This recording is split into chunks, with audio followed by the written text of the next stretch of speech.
Please subscribe and don't forget to press the bell icon to get notified whenever we upload a new video. Well, let's go straight to the top story. Two former RBI governors have raised the red flag over India's current account deficit. A few days ago, Nomura projected that India's current account deficit would be closer to 3% of GDP by the end of this financial year. Both Raghuram Rajan and YV Reddy believe that this does not bode well for the economy. Rajan said, and I quote, India is recovering from a slowdown in the last couple of years. It's growing at 7.5%. You know, most countries would kill for a 7.5% growth rate. That is in India's favor. What it needs to do is that the cat doesn't blow out, end of quote. Meanwhile, speaking at an event in Kolkata yesterday, former RBI Governor YV Reddy also warned, and I quote, India needs to worry more if the current account deficit gets closer to 3% of GDP.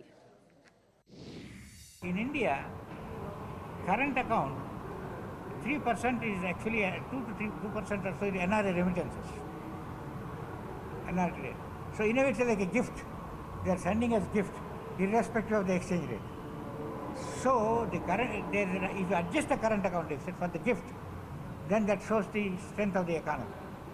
So current account deficit plus what you received as a gift, the real current account deficit is just not 3, it's 5, if you take into account. So in that sense, we should be more worried about the current account deficit, unless you are able to say it's temporary. The limited point, let me go back, the current account deficit for the last 2 years, there was a positive shock element, because the oil prices were very low. When the oil prices are very low, it is a favorable impact. So that was not the normal.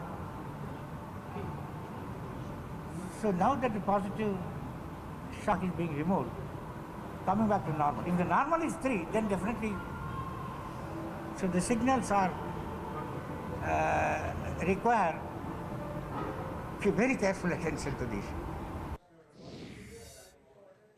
So two former governors, they're cautioning on the rising current account deficit. We will take that conversation forward on India Business Hour. But it's been a year since the Supreme Court's landmark judgment upholding privacy as a fundamental right.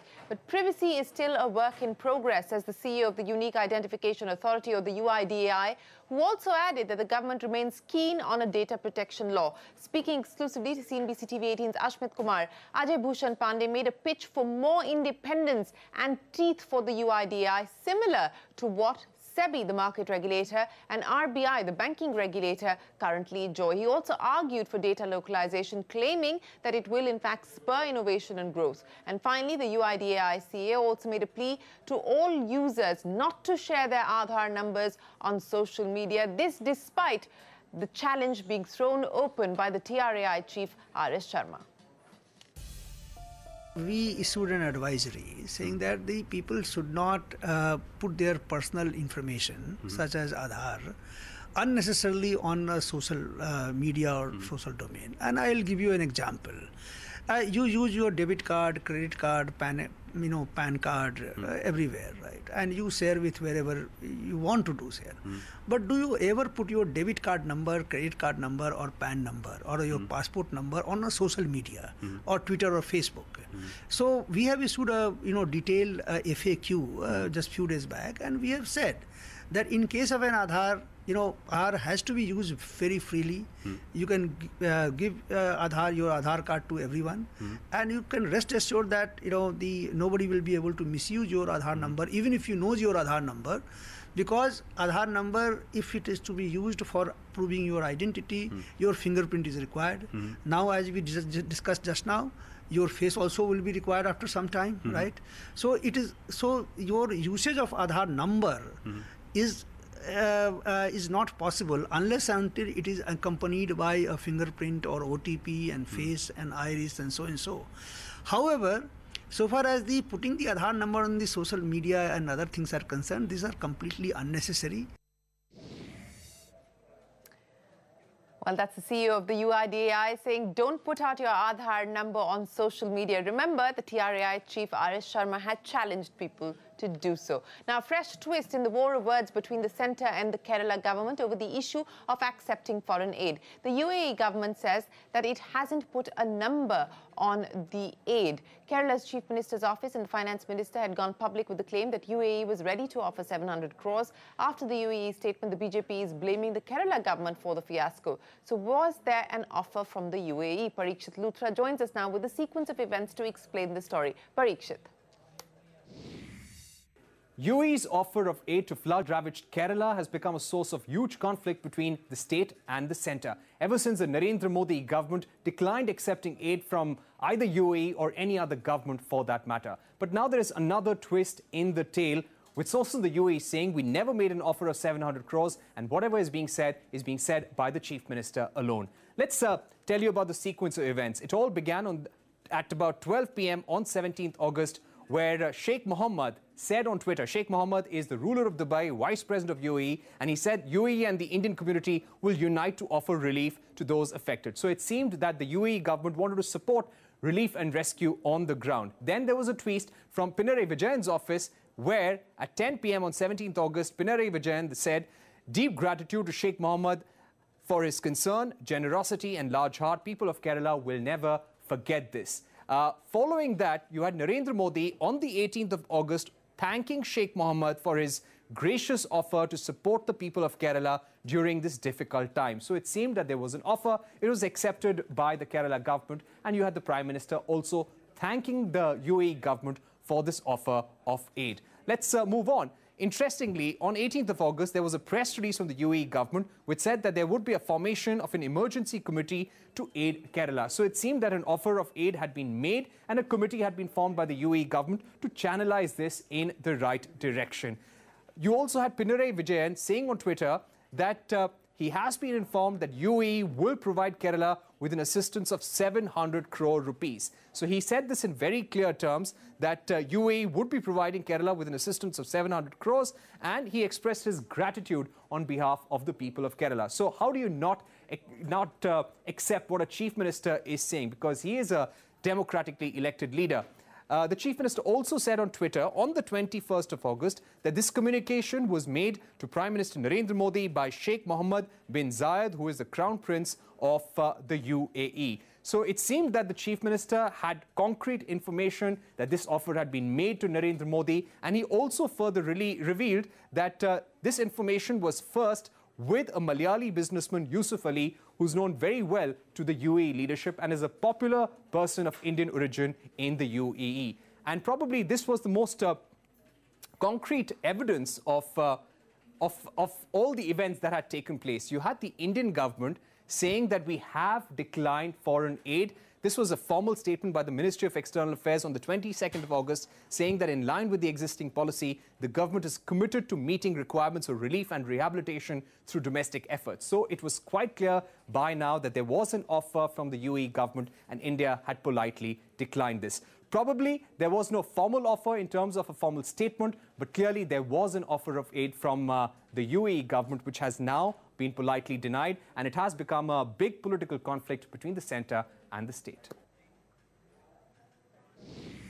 All right, Parikshit, appreciate you joining us with that. Now, the deadline to resolve assets under the Reserve Bank's February 12th circular ends on the 27th of August, which is Monday. CNBC TV18 learns that at least 80 large accounts across banks will be impacted by this circular and are likely to end up in the bankruptcy court. Ritu Singh joins us now with the exclusive details. Ritu, the 180-day deadline concludes this Monday. Take us through some of the stressed assets that are likely to face bankruptcy proceedings.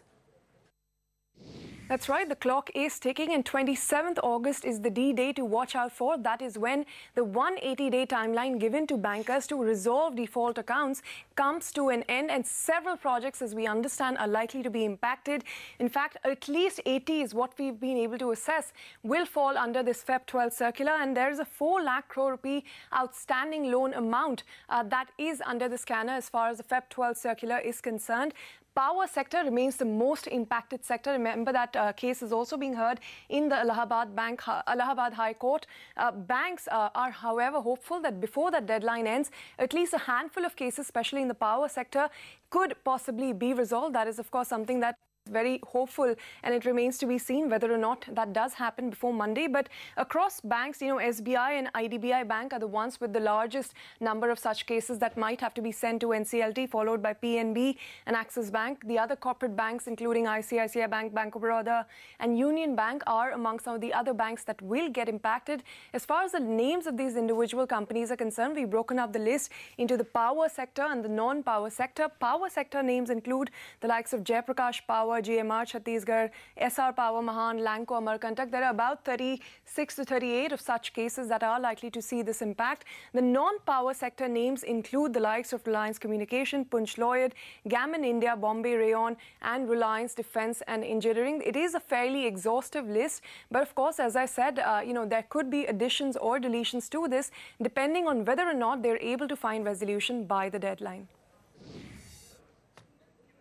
All right, Ritu, appreciate you joining us. So watch out for the 27th of August. That is when the deadline expires, 180-day deadline, and a lot of companies could be headed to the NCLT. It's time now for us to take a break. But up next, the Company Appellate Tribunal gives Cyrus Mistry a breather. Says Tata Sons cannot force him to sell his 18% stake in the company by using a provision in the Articles of Association. More when we return.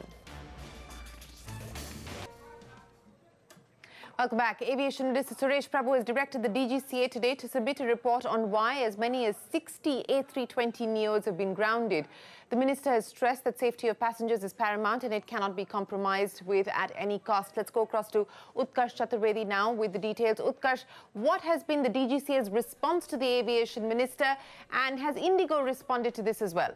So Suresh Prabhu has asked a detailed report on the grounding of the A320neo engines. Now Suresh Prabhu, through the report, has asked the aviation regulator if there are any safety concerns in the current engines. Now, given that the detailed report will take time, DGCA has sent the interim findings to the Ministry of Aviation. Now DGCA says that currently there are 60 A320neos which are flying in the Indian skies, and out of them 9 are currently grounded, 7 by Indigo and 2 by Goyal. Now there are two kinds of A320neos, one with Type B engines and the other with the Type C engines. The ones which are with the Type C engines do not have any technical snag, are fit to fly. But DGCA has assured the ministry that there is no safety concern at this point of time, as routine checkups are done to check if there are any technical issues in the aircraft. Now it was in March when DGCA has ordered 11 aircrafts to be grounded, 8 from Indigo and 3 from Goyal, because they had developed technical glitches and were declared unfit to fly. Since then, Indigo and Goyal have been able to decrease the number of aircrafts grounded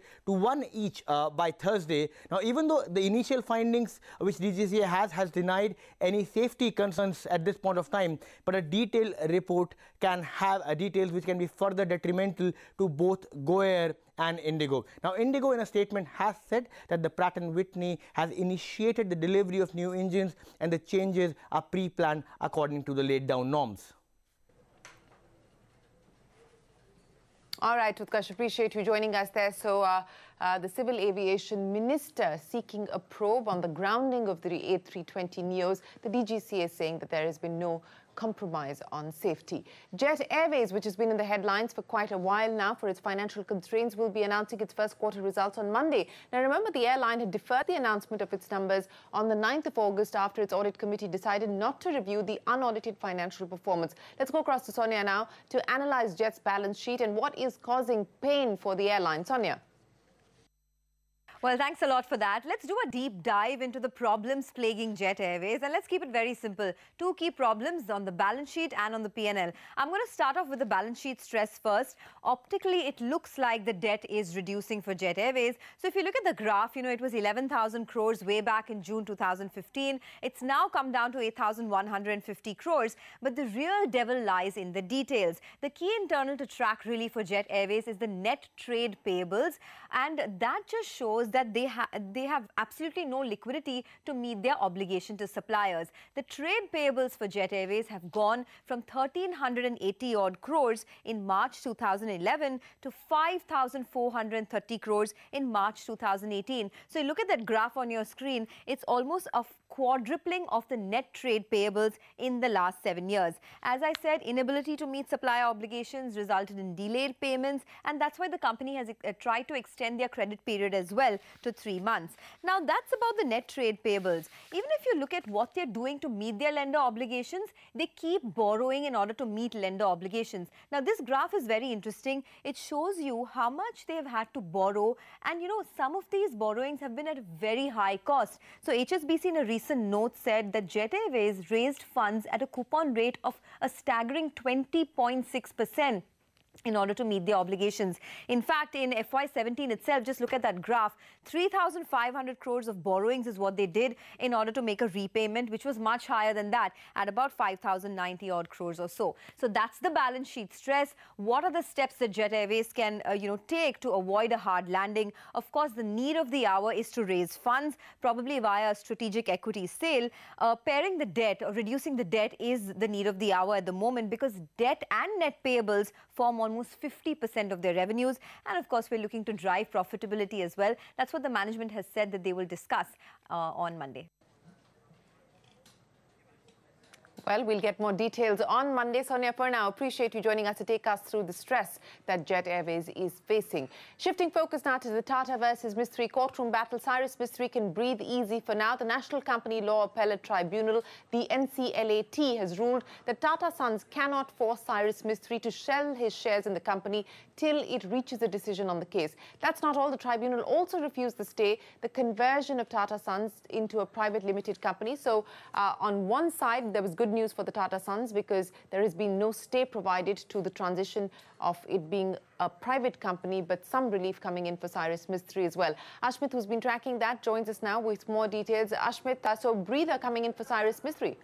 Indeed, Cyrus Mistry counsels were breathing easy today after today's order. The NCLAT has clearly provided that Tata Sons cannot pass a special resolution that would affect the sale of the 18.4% shareholding as far as Cyrus Mistry is concerned. Now, keep in mind that Cyrus Mistry had moved the NCLAT. His primary grievance was that Tata Sons should not be allowed to make that transitions from a deemed public limited company to a private limited company. Now, the reason for that grievance is that as a private limited company, under the Articles of Association, under Article 75 to be specific, Tata Sons as a private limited company can pass a special resolution with 75% vote share, whereby a shareholder can be directed to sell his or her shareholding, which in this case the aggrieved party would naturally be Cyrus Mistry and the 18.4% shareholding in question. Now, after having heard both the sides, important to keep in mind that the ROC has in fact allowed for the transition of Tata Sons from a deemed public limited company to a private limited company. Now, after hearing all the sides, the NCLAT, number one, has not stayed that transition in any manner. So effectively,